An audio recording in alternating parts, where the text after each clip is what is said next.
اس عبد اللطیف کے سامنے والے میں تالاب میں چھلانگ لگا کر اپنی جان دے دوں گی. جب وہ عورت عبد اللطیف شاہ رحمت اللہ تعالی علیہ کی بارگاہ میں آتی ہے جان دینے کے لیے، تو اللہ کے ولی کی شان یہ ہے کہ وہ پانی میں جا کے بھی نہ ڈوبے اور اسے زندگی تو اللہ کے ولی دے دیتے ہیں. تو میں عرض کر رہا تھا عمر فاروق رضی اللہ تعالیٰ اس انسان کے قبر پر جاتے ہیں. جانے کے بعد دیکھیں اللہ کے ولی نگاہیں دیکھتی ہے، جو اس قابل ہوتا ہے اللہ کے ولیوں کی آوازوں کو سنتا ہے. مقام ربہ جنتا، اے امیر المومنین، ہمارے رب نے سچ فرمایا ہے کہ جو اللہ کے در سے گناہ کو چھوڑ دیتا ہے اللہ تعالیٰ اسے جنت میں 2 باغ نصیب فرماتا. آپ نے فرمایا، قبر سے آواز آئی، اے امیر المومنین، یہ آیت ابھی آپ پڑھ رہے ہیں، اللہ تعالیٰ مجھے جنت میں 2 باغ نصیب فرمایا ہے. سبحان اللہ. تو یہ اللہ والوں کی بارگاہ میں آنے کی برکت ہوتی ہے کہ اگر کوئی بدبخت بھی ہوتا ہے نگاہیں اٹھ جاتی ہے تو وہ خوشبخت ہو جایا کرتا ہے. یہ اللہ والوں کی شان ہوتی ہے کہ اگر کوئی اپنے زمانے کا سب سے بڑا گنہگار بھی ہو اور ولی کی نگاہ پڑ جائے تو ولی کی نگاہوں کے صدقے میں اللہ تعالیٰ اسے خوشبخت بنا دیا. قرآن مقدس کی بہت سی آیتیں مقدسہ اس بات پر گواہی دیتی ہے کہ اللہ کے ولی چاہے تو کسی کو کچھ دے چاہے تو لے لے. دیکھیں آپ کیسے ہمارے پیر، ہم سب کے پیر قطب الاقطاب حضور سیدنا غوث اعظم رضی اللہ تعالیٰ عنہ، کہتے سبحان اللہ. میرے غوث ایک مرتبہ خطاب فرما رہے تھے اور خطاب یہ فرما رہے تھے کہ میرے نانا معراج کی رات میں یوں گئے اور یوں آئے. سبحان اللہ. میرے غوث اعظم، ہم سب کے غوث اعظم بنا مائک کے 70,000 مجمع کے درمیان اپنی آواز سے لوگوں کو خطبہ اور تقریر سناتے تھے. جتنی آواز پیچھے والے سنتے تھے اتنی آواز سامنے والے سنتے تھے. غوث اعظم یہ خطبہ دے رہے تھے کہ میرے نانا عرش اعظم پر یوں گئے یوں آئے.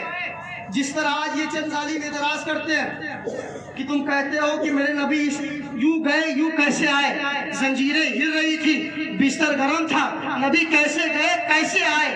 تو میں ایک جملہ بولا کرتا ہوں ہمیشہ، اور الحمدللہ ہم سنی ہے اولیاء کرام کے ماننے والے ان کے دیوانے ہیں. صرف دیوانے نہیں کہلائیں گے بلکہ ان کے اخلاق و کردار کو بھی دیکھنا ہوگا، ان کی زندگی کو بھی دیکھنا ہوگا. عبد اللطیف شاہ رحمۃ اللہ تعالیٰ علیہ کی زندگی کا محاسبہ کرنا ہوگا تو پتہ یہ چلتا ہے کہ عبد اللطیف شاہ رحمۃ اللہ تعالیٰ علیہ اس شخصیت کا نام ہے جنہوں نے دنیاوی علم، دینی علم کے ساتھ ساتھ دنیاوی علم بھی آپ نے حاصل کی تھی. اور یہی تک نہیں بلکہ اگر کوئی مریض آتا اسے دوا بھی بتاتے تھے، وہ دوا کھانے کے بعد مریض شفا یاب بھی ہو جایا کرتا تھا. یہ اللہ کے ولیوں کی شان یہ ہوتی ہے کہ اگر وہ کسی کو تحفہ دینا چاہے تو دنیا بعد میں دیتے ہیں، دین پہلے دیتے ہیں. یہی وجہ تھی کہ شعیب الاولیاء آپ کی بارگاہ میں آئے تو دنیا کی دولت بعد میں، پہلے یہ نصیحت فرمائی، اے شعیب الاولیاء یاد رکھو نماز تو نماز ہے، جماعت تو جماعت ہے، تکبیر اولیاء بھی اس سے پتہ یہ چلا کہ جو اللہ والوں کی بارگاہ میں آتا ہے تو اللہ کے ولی اسے پہلے دیندار بناتے ہیں. پہلے اللہ کے ولی اس کے دلوں سے ساری گندگی کو نکالتے ہیں اور نکالنے کے بعد اس کا رشتہ رب سے جوڑ دیتے ہیں. غوث اعظم خطاب فرما رہے تھے کہ میرے نانا یوں گئے یوں آئے.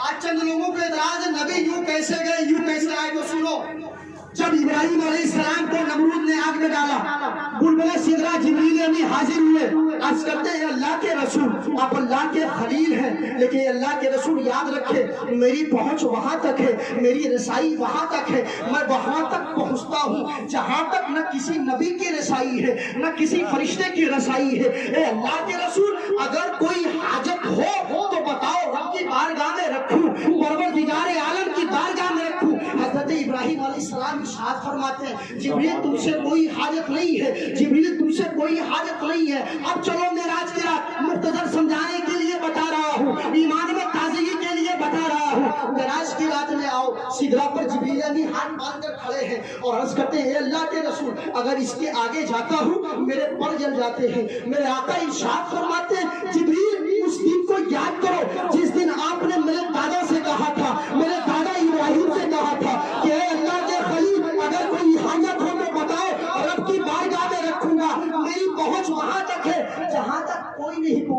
میرے آقا ارشاد فرماتے ہیں جبریل یاد رکھو اگر تم نے میرے دادا سے یہ جملہ کہا تھا لیکن جبریل یاد رکھو میری پہنچ وہاں تک ہے، میری رسائی وہاں تک ہے، میری بلندی وہاں تک ہے جہاں تک تم بھی نہیں پہنچ سکتے، جہاں تک نہ کوئی نبی پہنچا ہے نہ کوئی پہنچ سکتا ہے۔ جبریل اگر کوئی حاجت ہو تو بتاؤ، رب کی بارگاہ میں حاجت پیش کر دوں گا۔ اس نبی کے نواسے غوث اعظم خطبہ دے رہے اور فرما رہے کہ میرے نانا یوں گئے یوں آئے۔ ایک یہودی سنا اور سننے کے بعد اپنے من ہی من میں کہا کہ غوث اعظم اپنے مریدوں کو پتہ نہیں کیسی کیسی باتیں بتا رہے کہ کوئی بھی اتنے آسمان کی بلندی پہ جائے گا یوں آ جائے گا۔ اس نے اپنے دل میں تمنا کی، اپنے آپ سے باتیں کی، میرا غوث اتنا پاورفل ہے کہ نہ جانے اس کی نگاہیں کہاں تک تھی، میرے غوث کے کانوں میں اس کی آواز آتی ہے اور آنے کے بعد میرا غوث جلالت کے عالم میں اس کی طرف دیکھتے ہیں۔ سبحان اللہ۔ جب دیکھا تو سارے مرید سمجھ گئے آج اس کی خیر نہیں ہے، اس لیے کہ جب بھی میرے غوث اعظم جب کسی کے اوپر اپنے نگاہوں کو جلال کے ساتھ دیکھ لیتے تھے اس کی خیر اس دن نہیں ہوتی تھی۔ وہ یہودی گھر پر گیا، گھر پر جانے کے بعد اپنے بیوی سے